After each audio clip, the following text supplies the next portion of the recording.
తెలంగాణ వచ్చి 12 సంవత్సరాలైనా గానీ ఏదైనా సాధించాలంటే సావాల్సిన పరిస్థితి వచ్చింది చూడండి. మనకి ఏం కర్మ ఇది మనకి.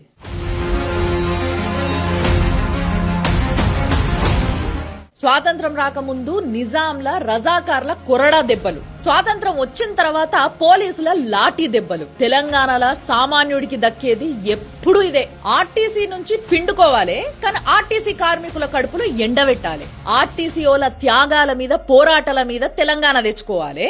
తెలంగాణ వచ్చిన తర్వాత ఆళ్ల మీదనే సర్కారు బలుపు చూపెట్టాలి. కేసీఆర్ సారేమో 2017 2021 పిఆర్సీలు ఎగ్గొట్టాలి. ఇక రేవంత్ సారేమో ఆర్టీసీ ఆస్తులనే తాకట్టు పెట్టేసి వాటితోని ఆయన సర్కార్ అవసరాలను తీర్చుకోవాలి.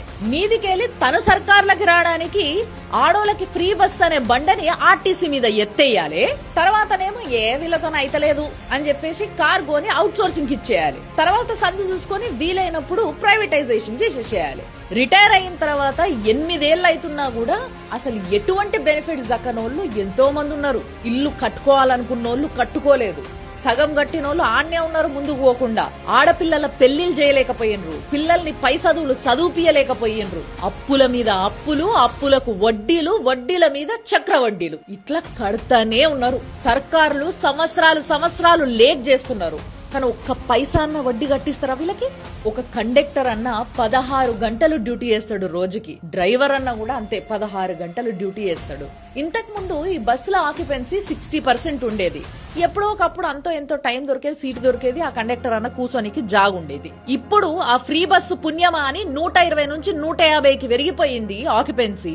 నిలవన్నీకనే జాగ లేకుండా అయింది పాపం ఆ కండక్టర్ అన్నకి. ఇక కూసురుడు ఎక్కడిది?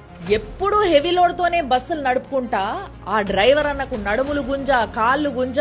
ఆయన ఆరోగ్యం ఏం కావాలి, ఆయన కథ ఏం కావాలి? వీళ్ళందరి ఉసుర్లు పోసుకొని సర్కార్లు రాజ్యం వెళుతున్నాయి. అది కేసీఆర్ సర్కార్ కావచ్చు, రేవంత్ సర్కార్ కావచ్చు.